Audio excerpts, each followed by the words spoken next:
YouTube, this is Shirley426, and today we have the review of the HGUC Gym Sniper 2. Now, I don't know what took me so long getting this specific gym, because those who know me, I'm a big fan of the, gym line in general.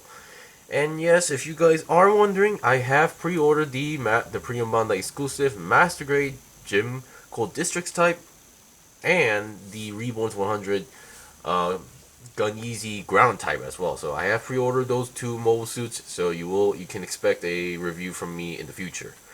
Now, first of all, the main reason why I got this now is because of this. I finally got my hands on the the Robot Damacy Gym Sniper 2 Ver anime. And before actually reviewing this tomorrow, I'm going to review this tomorrow because I don't think you guys want to see two, or I don't want to confuse you guys by uploading two videos that are exactly the same mobile suits. But anyway, in order to do a proper comparison, I thought I had to buy and build this first and review it first. So anyway, let's get on to the review. So as usual, we're going to go with components. So first of all, what you get, of course, is the mobile suit itself. And you can see there's two beam sabers on its back, or back of the waist. And then we get a Draken E unit, which honestly, it's kind of surprising they actually gave that. So I'm going to push this a little bit to the side and see what else we get. So equipment wise, so currently the hands that I'm using on the kit is the multi-purpose hands, which means it's mostly meant for holding the beam sabers. Other than that, you get a open hand for the left arm. You actually get two trigger fingers for the right hand, so you don't need to actually replace and swap them out like the ones I usually don't like doing. And they both have the pull and peg system on the hand itself, so you get two right trigger fingers, one for the bullpup machine gun, the other one is for its sniper rifle. And this is not a beam sniper rifle, this is actually a sniper rifle that actually uses live rounds. And I would like to mention this because in tomorrow's review of the figure, you'll figure out why. And then we get a normal shield, a typical shield for the gym line, or mostly for the gym command line. And we have a shield connector. And we get two beam saber effect parts, and then some option parts for the Draken E. So currently I'm using the normal arms, but we also get these arms that looks like for construction work, and some other light options. Currently I'm using the other two. So that's that. I'll show you guys later. And then we get some leftover polycaps. Nothing too special regarding that. And then finally a sticker decal sheet. Yeah, these are not exactly the ones you think of, but currently I only used about two, I think. There are some things that you might be required to use, but that's really up to you. I decided not to use them because I didn't really feel like using them. The only ones I actually used were the cameras. One for the forehead, the other one for the bullpup machine gun. Now these gray ones are supposed to be on the neck, front of the neck area. I decided to just color that part with a silver Gundam metallic marker. These blue parts are also supposed to be used, but I didn't really feel like using them, which I will point that out. Alright, and then as you can see, and other than that, we also get like all sorts of symbols. Alright, so let's get on to the review. So the Draken E I will show you guys later, but for now let's focus on the Gym Sniper 2. So as usual, let's go with articulation. So we'll go with the head. Definitely the color scheme of the Gym Sniper 2 in general is definitely something interesting to note about, because it's really unique on its own. So for the head, the visor is obviously a clear green piece, and then the camera on top of that is also a clear green piece. It's actually a separate green piece, so that's kind of surprising for HG. And then another one sticker I've used is this part of the forehead camera. Surprisingly, they don't actually give the one for the back head, unless it never had one. I might need to check the master grade, but still. And then one of the stickers that they tell you to use is on the side of the head. You can see these engravings. You're supposed to put like a blue sticker on them. I decided not to use that for now. But other than that, as you can see, the visor can go down if you want to do so. And also on the visor itself, or scope, you're supposed to use this another green black sticker, which I did not use because I really didn't know or understand like how I'm supposed to apply that, because the sticker had two colors on it, the green and black, and you can see there's like a block here, and I pretty much told myself, yeah, there's no way that's gonna end well. So that's that. And the head articulation itself is pretty decent. It can go down that much, and then up that much, which isn't that much, and then a 360 twist is possible. The neck joint is a polycap. I don't know why this is not spinning, but if you know your way around, you can spin it because I spin it 180 degrees. You can see that silver part. That's supposed to be a gray sticker. I just like to use a silver Gundam marker, so it turned out okay. And the antenna, once again, this is actually one of the most non-frail antennas I've seen in a gym kit in a while, I think. Okay, now let's get the body.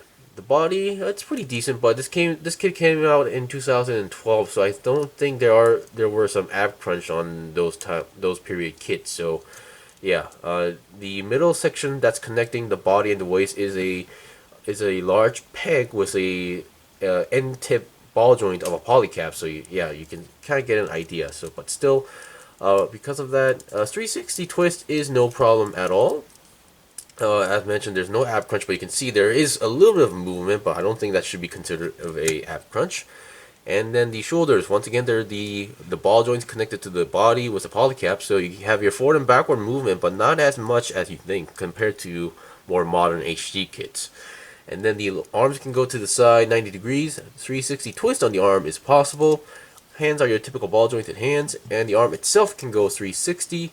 Now, one of the few issues I've heard regarding this kit is that is the arms, because the arms can only bend 90 degrees for some reason. There were also kits around this era where they bent even more, so I don't know why they decided to do this on this kit, because this is a sniper type unit, and having a double jointed arm I think it's kind of important and more shoulder movement, but oh well. And then let's get the back. The back, we have the interesting design of thrusters going on there, and then we have the two beam sabers connected. They're on small pegs, so don't yank it out, or you might break that peg. Also, regarding the elbows, these are actually separate pieces, and then we have these holes that are meant for the shield connector. The front skirts, these are one of those, they come as a single piece, but they also allow you to divide them because they're actually connected ball joints on the middle. And on the crotch sections, once in a while, there's no V symbol. That's actually pretty good. I don't know why they need to put that V symbol on the crotch, but oh well. And then the front skirt can move that much. Side skirts don't move as much, but it can go. And then back skirt does not move at all. And the legs have a nice side swivel going on there. So the leg can go forward 90 degrees and has a nice double jointed bend. And because of the side swivel, it can go to the side as well, but not as much as 90 degrees because there are some factors blocking it. And your feet are your typical ball jointed feet with another extra movement here on the ankles, I think. And then we have a nice ankle guard. And behind the legs, we have more thrusters, which makes this more, cool. Alright, now we've seen the basics of the mobile suit. And so before actually going into the equipment, let's just look at the Draken for a while. So they come in orange, but I believe on the box art it's kind of more of a light blue or light greenish color, but I think the orange looks also pretty good. I haven't read about the Draken, I just know its existence. I'm not really sure what these are. Here are the lights. You can put the lights anywhere you want, but if you use these arms, there's a peg on the arm itself, so you have to put it here. But if you don't want to put it on the arm, there is another peg right over here, which you can attach it right on. So it's really up to your choice. And these arms are more like on a square peg, so which is why you don't actually are able to move them. Same goes for the legs, I believe. So yeah, actually no, the legs aren't on pegs, but the arms are more on the ball joint, so you can move the arms. Sorry, I got that confused. And then some pipes, like the ones you see on the arm or on the armpit and on the back, these are actually separate pieces. So yeah, actually it would be interesting to see a larger scale of this thing. Actually, I would go for that if they ever make it. So that's that. And then let's get the equipment. So first of all, let's look at the basics. The shield, nothing too special, but inside the shield there are engravings of the ammo clip and the handle.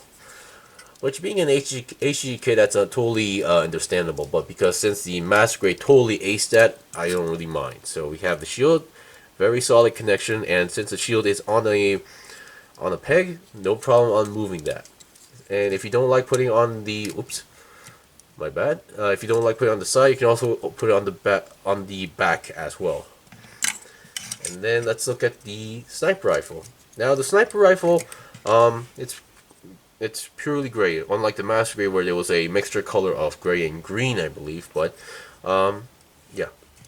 So you have a trigger finger. It once again has the hold and pick system, so there's no issue of the weapon being wobbly. Now, doing this in the snipe pose is very hard.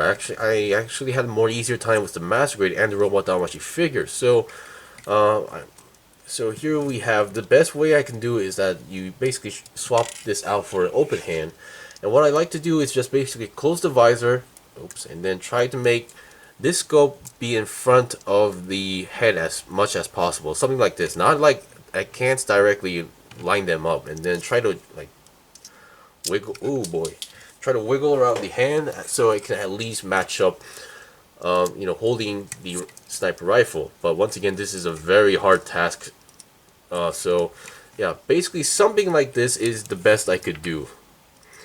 And the kneeling pose, I don't know why, but it did not work for me. But so yeah, this is something the best I could do. But which is why hopefully in the Robot Danmachi figure I can do an even more better example. But yeah, and so I think, I don't know why, but maybe it could be the shoulder movement, and the shoulder movement needs a little bit more movement so you can do a more better or natural pose, and the arms might need to move a little bit more. But just let me know in the comments if there's a better way, or if you are having no problem, then that's fine. It could be just me, because there are some poses that I'm not really good with. And then finally, we have the bullpup machine gun. As mentioned, here is that sticker. This one actually has no issue, and the ammo clip does not actually pop out, so don't try to like force it, because it's basically snap two pieces together, and there you go. And here we have the machine gun. No issue at all, actually. And finally, let's check out the beam sabers. Now, once again, if you want something more high-end, there's always the Master Grade Gym Sniper 2, and that kit is, I still think it's one of the best Master Grades out there yet. So give that a try. And here is the beam saber. This part that actually connects the beam saber is a separate piece, so yeah, it's not actually a single. This back piece entirely is not a single piece. So you can see there's that small peg over there. So I think that's one of those easier pegs that one could break if you're not like really aware of. But once again, you have the beam saber effect parts, and these are the shorter ones that we don't see too often these days. So these are like the HG size beam sabers. And then finally we can just plug them in, and yeah, that's it. No issue at all of holding. And that is pretty much it for the review. Now, basically regarding the HGUC Gym Sniper 2, it's a great kit for what it is. For the price, for like what you pay for, it's basically what you get. So there's no really big minuses other than the having a little bit trouble holding the sniper rifle or doing the sniper pose, to be more specific. So other than that, this kit is a very fun and very good kit.